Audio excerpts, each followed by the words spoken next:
Күндүн маанилүү жаңылыктар менен тааныштырып, бүгүн программасы. Студияда мен Тимур Владислав. Саламатсыздарбы? Алгач чыгарылыштын кыскача мазмуну менен таанышып алыңыздар. Шайлоо шарапаты башталды. Каржы министрлиги 20-жылы өтө турчу шайлоолорго кетчү болжолдуу чыгымдарды атады. Атамбаев сотко мажбурлап алынып келинген жок, бирок ал ачкачылык жарыялабай турган болду. Футбол талаасында дагы бир жеңиш. Кыргызстан Монголияны 2-1 эсебинде утту. Кримтүбөл Азиз Батукаевдин абактан мыйзамсыз бошотулуш боюнча Бишкектин 1-май райондук сотундагы баштапкы соттук жыйын мурдагы президент Алмазбек Атамбаевсыз өтөт. Мындай чечимди бүгүн 15 октябрда райондук сот Атамбаевдин баштапкы соттук жыйынды менсиз эле өткөрө бергиле деген арызынын негизинде кабыл алды. Бул тууралуу журналисттерге Атамбаевдин жактоочусу Замир Жошев айтты. Атамбаев Батукаевдин иши боюнча баштапкы соттук жыйынга келүүдөн 2 жолу баш тарткан. Райондук сот 14 октябрда жаза аткаруу мамлекеттик кызматына 15 октябрга Атамбаевдин сотко келишин камсыз кылууну тапшырган. Менсиз эле алдын ала угууну өткөрүңүздөр деп. Кече деле мен барбайм деп айткан, ушул эле мааниге ээ болчу кечеги арызыч. Менсиз эле өткөргүлө деген, бирок сотко менсиз өткөргүлө деген ошо түрүндөгү жазуусу керек экен. Жазып бериптир. Жана бүгүн сот ошол алдын ала угууну баштады. Жана баштаганда эле жазык процессуалдык кодекстеги тартипти бузуп, ар бир жактоочудан иштин материалдарын эч кимге айтпоо жөнүндө сыр катуу сырда кандай купуя түрүндө кармоого милдеттенме алууга аракет кылды. Биз баш тарттык, себеби жазык процессуалдык кодексинде каралган эмес. Атамбаевка козголгон кылмыш иштин алкагында анын форум ишканасын сатып алган ишкер Субихи Пархати кармалды. 1-май райондук соту анын баш коргоо чарасын карап, сыртка чыгууга тыюу салган чечим чыгарды. Пархатинин аты Атамбаевка таандык болгон форум ишканасын сатып алуу иштеринин айланасында коомго белгилүү болгон. Белгилей кетсек, буга чейин тергөө органдары Атамбаевка форум ишканасынын айланасындагы иштер боюнча кылмыш ишин козгогон болчу. 2017 жылы 27 октябрда Субихи Пархати Алмазбек Атамбаев негиздеген форум жоопкерчилиги чектелген коомго тең турага болгон. 2018 жылы жазында аталган ишкана кайра катталып, ал толугу менен Пархатиге өткөн.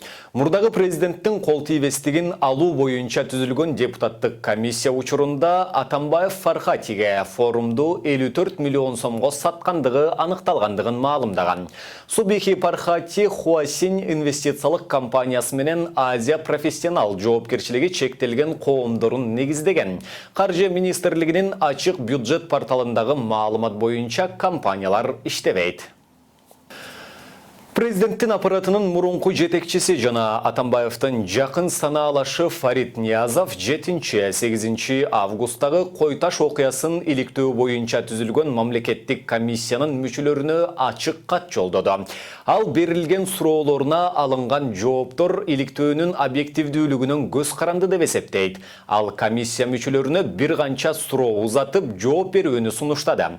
Фарид Ниязов жергиликтүү тургундардын нааразычылыгын жаратууга себепчи болгон УКМКнын мыйзамсыз жүргүзгөн операциясынан кийин массалык башаламандыкка айыптоолорду карап чыгуу компетенттүүбү. Атайын операцияны мыйзамсыз болгон деп айтууга бир канча негиз айтылып жатса дагы, эмне үчүн атайын операцияны уюштуруу тууралуу чечим кабыл алган кызмат адамдарын кылмыш жоопкерчилигине тартышпайт. Альфа атайын бөлүмчөсүнүн кызматкерлерин ким куткарды? Альфанын кызматкерлерин ким жардамсыз, колдоосуз калтырды? Эмне себептен Атамбаевдин тарапташтары Койташтан медиа форумга эртең менен саат 16:00 барабыз деп жарыя кылышкандай бара алышкан жок? Эмне үчүн Атамбаевдин 8 августка караган түнү жасаган билдирүүсүндө бийлик эсине келип, диалог башталышы керек деген чакырык камтылган деген суроолорду узатты. Эске салсак, Фарид Ниязовка расмий түрдө массалык башаламандык уюштуруу жана кишилерди барымтага алуу боюнча айып тагылууда. Садыр Жапаров ақталбай, ал Тургай аға мунапыс берілбей жатқандығына 100 миңдеген жарандар түшін албай жатышат. Анткени анын тарапташтары күнөөсүз абакта жатат деп эсептешет. Буга чейин жогорку сот Садыр Жапаровдун ишин кайра кароодон баш тартышкан. Учурда жерлерде саясатчыны бошотуу талабы менен кол топтоо иштери жүрүп жатат. Садыр Жапаровты тарапташтары саясий куугунтук менен абакта жатат деген пикирин айтып келишкен. Ал Атамбаевдин бийлигине каршы чыккандыктан мыйзамсыз камалганы айтылып келүүдө. Бирок Атамбаевдин бийликтен кеткенине 2 жылдан ашты. Жапаровдун тарапташтары бийлик алмашса дагы оппозициячыл саясатчы абактан чыкпай жаткандыгын түшүнө албай жатышат. Саясатчы Садыр Жапаров канчадан бери айыпсыз күнөөлөрдүн бар коюлуп далилденбеген деп ошо абакта жатат. Анын күнөөсүн жок экендигин мурунтан күнөө тагылды деп Эмил Каптагаевдин атынан айтып атышкан. Эмил Каптагаев өзү дагы бир нече жолу бардык сотторго катышып, мурунку күнөөдүн баардыгы тең жазуу түрүндө дагы видео түрүндө дагы кайрылууларды беришип, Садыр Жапаровдун эч кандай күнөөсү жок экенин элдин баары билип атышат. Бирок ушул күнгө чейин эгерде мурунку бийликтин убагында камалган, мурунку бийликтин убагында соттолгон, бирок ушул күнгө чейин ары же бери болбой чечилбей атканынан эл кайрылып, элде бул күнөөсү жок болсо эмне үчүн отурат, кандай деген добуштар менен Жогорку сот буга чейин Садыр Жапаровду абакта калтырган эле. Ал соттун чечими миңдеген жарандарды нааразы кылууда. Ошондон улам Жапаровду бошотуу талабы менен жерлерде штаб түзүлүп, кол топтоо иштери жүрүп жатат. Себеби жок, кандайдыр бир түшүнүксүз, көпчүлүккө түшүнүксүз акыбал менен кармалып турган үчүнчү биз ошол закондуу түрдө колду топтоп элдин кыргызстандыктардын колун топтоп, анан кийин аттуу баштуу деп коет кыргыздарда. Бизге ошол аттуу баштуу аксакалдар кайрылышып, биз ушул жигиттин күнөөсү отурганында билип туруп, анан биз дагы ошол өзүбүздүн үнүбүздү кошолу дегенден ошол ортодо биз ушул ишти алып барып атабыз. Садыр Жапаров буга чейин кумтөр маселесин көтөрүп чыгып, алардан чыккан калдыктар экологияга чоң зыянын тийгизерин айтып чыккан. Мурдагы депутат Номанжан Аркабаевдин пикиринде Садыр Жапаровдун абакта жатышына кен байлыктарды иштеткен компаниялардын кызыкчылыгы болушу мүмкүн. Кыргыз коомчулугундагы коррупцияга эмес, бул трансконтиненталдык коррупциянын дагы таасири деп билсек болот. Себеби Садыр Жапаров бошотулгудай болсо, акталып эркиндикке чыга турган болсо, ал дагы эле Кыргызстандын экологиясын талкалап кыйраткан, Кыргызстандын экономикасын талаптанып кыйраткан трансконтиненталдык кыргыз бийлиги аралашкан эл аралык коррупцияга каршы күрөшүн дагы улантат. Садыр Жапаровду колдогондордун саны күн сайын өсүүдө. Айрым учурларда анын тарапташтарына күч органдары тарабынан кысым болуп жаткандыгы айтылды. Кол топтоо аяктаган соң Жапаровду бошотуу боюнча кайрылуу каты президент Сооронбай Жээнбековдун дарегине жеткирилет. Бакуда түрк тилдүү мамлекеттердин кызматташтык кеңешинин 7-чи жыйыны старт алды. Ага Кыргызстандын президенти Сооронбай Жээнбеков, Азербайжандын президенти Ильхам Алиев, Өзбекстандын лидери Шавкат Мирзиёев, Түркия башчысы Реджеп Тайип Эрдоган, ошондой эле Венгриянын премьер-министри Виктор Орбан жана түрк тилдүү мамлекеттер кызматташтыгы кеңешинин башчысы Багдат Амреев катышууда. Жээнбеков жыйында Кыргызстандын уюмдагы төрагалыгынын негизги жыйынтыктарын чыгарды. Кыргызстан өзүнүн төрагалык мезгилинде уюмдо мындан ары өнүктүрүү, мамлекеттердин ортосундагы жемиштүү кызматташтыкта достук мамилелерди бекемдөөгө бардык күч аракеттерди жумшагандыгын билдирди. Жалпысынан алганда түрк кеңеши түзүлгөндөн бери 55 иш-чара уюштурулса, анын ичинен 15-и Кыргыз Республикасынын төрагалыгында өткөндүгүн айтты. Президент уюмдун кеңейиши менен кызматташтык көп тараптуу өнүгүп, түрк тилдүү элдердин ортосундагы карым-катнаштар күчөйт деген ишенимин билдирди.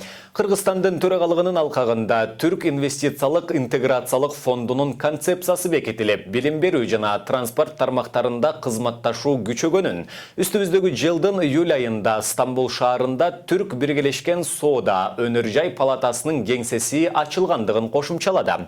Эске сала кетсек, ТТ МККда төрагалык кылуу Кыргызстандан Азербайжанга өтөт. Гапарайтиев атындагы улуттук көркөм сүрөт искусство музейинде Кыргыз СССРынын эл артисти, эл сүрөтчүсү Сүймөнкул Чокморовдун 80 жылдыгына арналган эсимде аттуу көргөзмө ачылды. Көргөзмө ошондой эле сүрөтчүнүн жубайы, маданияттын эмгек сиңирген кызматкери, көркөм сүрөт музейдин 1985-1995 жылдардагы директору Салима Шабазовага дагы арналган. Экспозициянын ачылышына Сүймөнкул Чокморовдун туугандары гана эмес, анын көптөгөн достору, күйөрмандары дагы келишти.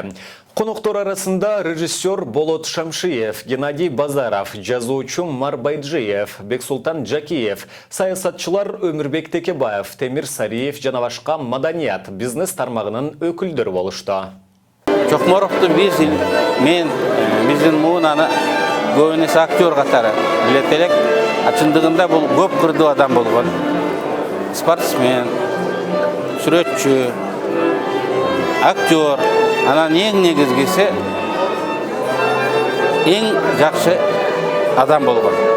Аны менен чогуу иштеген коллегалары бүгүн ушуну айтып отурат. Мамлекет классикалык аныктамасы бул территория жана ал жерде жашаган калк деп. Бүгүн мен ачык айтам. Так айткым келет. Мамлекет бұл ең бірінші маданият. Маданияты жоқ ел болбой. Маданият деген бұл тил, адамдардың тилеги, мақсаты, ошол тилекти чагылдырган анын чыгармалык продукциялар. Мамлекетке көңүл бурбайын, өлкөнүн келечеги болбойт. Үстүбүздөгү жылдын ноябрында кыргызстандыктар 4 күн катары менен эс алышат. Бул тууралуу Эмгек жана социалдык өнүгүү министрлигинен билдиришти. Маалыматка таянсак, 7-8 ноябрь күндөрү Кыргызстанда тарых жана ата-бабаларды эскерүү күнү катары белгиленет. Бул күндөр бейшемби жана жума күндөргө туш келет. Ошондуктан 9-10 ноябрь күндөрү ишемби жана жекшемби болгондуктан 4 күн катары менен эс алуу күндөрү болот. Ошто Женго кайманаты менен белгилүү Кримтөбөл Кадыр Досановду күч кызматкерлери кармашта. Бул тууралуу окуяга күбө болгон Азаттыктын Оштогу кабарчысы билдирди. Ал жөнөткөн сүрөт видеодон күч органдарынын бет капчан кызматкерлери Досановду жана дагы бир кишини автоунаага салып кетип бараткандыгын көрүүгө болот. Ош облустук ички иштер башкармалыгынан дагы Досонов кармалгандыгын тастыкташты. Маалыматка караганда, жол кыймылы коопсуздугун камсыздоо башкы башкармалыгы жана ыкчам иликтөө тобунун кызматкерлери чогуу рейд өткөрүп жатышат. Анын алкагында номуру жок автоунаа токтотулган. Бирок айдоочусу баш ийбей кетип калгандыктан күч кызматкерлери машинаны артынан кууп барып токтотушкан. Анда Досонов бараткандыгы белгилүү болгон. Досонов мурда Ички иштер министрлигинин уюшкан кылмыштарга каршы күрөш боюнча башкармалыгынын Оштогу бөлүмүнүн башчысы полковник Толкунбек Шоноевду өлтүрүүгө буйрук берген деп айыпталган болчу. Шоноевду 2013 жылы 11 январда үйүнүн жанынан унаасынан атып кетишкен. Бул боюнча Кадыр Досонов 2015 жылдын 6 февралында кармалган. Кийин 2017 жылы жогорку соттон толук акталып чыккан. Ички иштер министрлиги милиционерлер массалык түрдө иштен алынып жаткандыгы боюнча маалыматты четке какта. Мындай маалымат айрым жалпыга маалымдоо каражаттары аркылуу тарап жатат. Министрлик келерки жылы милиционерлердин шарты тескерисинче кыйла жакшыраарын билдирди. Маалыматка караганда 2020 жылдын 1 январынан тарта күчүнө кире турган укук коргоо органдарында кызмат өтөө жөнүндөгү мыйзам боюнча милиционер иштен алынган күндө дагы ага жөлөк пул менен пенсияга кошулган кошумча каражат төлөнөт. Ошондой эле мыйзам боюнча негизги айлык 40%га жогорулайт. Кошумча айлык дагы 30%га көтөрүлөт. Мындан сырткары социалдык кепилдиктер дагы берилет деп айтылат маалыматта.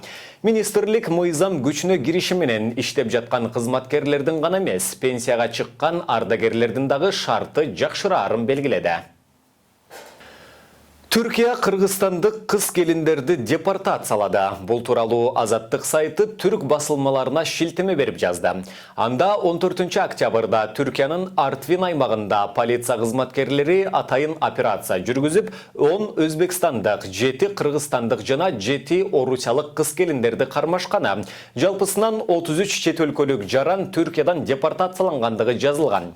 Түркиянын Артвин аймагы Грузия менен чектешет. Артвин аймактык саламаттыкты сактоо бөлүмүнүн маалыматы боюнча 2018 жылы 261 чет өлкөлүк кыз келин сойкулук беренеси боюнча медициналык текшерүүдөн өтүп өлкөлөрүнө депортацияланган.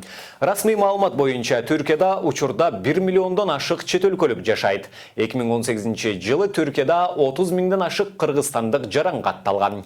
Негизинен мигрант кыз келиндер бала багуучу, улгайган кишилерди карап баккан камкорчу жана үй кызматтарында иштешет.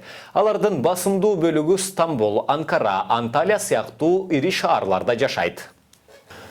Кыргызстандын футбол боюнча курама командасы бүгүн 2022 жылы Катарда өтө турган дүйнө чемпионатына тандоо оюндарынын экинчи баскычынын алкагында Монголияны утуп алды. Беттеш 2-1 эсеби менен жыйынтыкталып, Кыргызстандан алгачкы топту атаандашынын дарбазасына кыргыз футболчусу Гүлжигит Алукулов 14-мүнөттө киргизди. 42-мүнөттө Мирлан Мурзаев дагы бир гол киргизүүгө жетишти. Кыргызстан менен Монголиянын курама командаларынын беттеши Улан-Батыр шаарындагы Борбордук стадиондо өттү. Кыргызстандын акшумкарлары алгачкы беттешинде Тажикстанга 0-1 менен жеңилсе, 10 октябрда Бишкекте өткөн экинчи оюнда Мьянманы 7-0 эсеби менен утуп 3 упайга ээ болгон. Учурда F тайпасындагы эки оюнда 6 упай топтогон Жапониянын курама командасы жадвалдын сап башына чыкты. Эки оюнда 6 упай топтогон Кыргызстандын курама командасы экинчи орунда. Ал эми эки тур менен 6 упай топтогон Тажикстан 3-чү орунда, Монголия 4-чү, Мьянма 5-чи орунда турат. 2022 жылы Катарда өтө турган дүйнө чемпионатына тандоо оюндарынын алкагында Кыргызстан F тайпасында Тажикстан, Жапония, Мьянма жана Монголия менен ойноп жатат.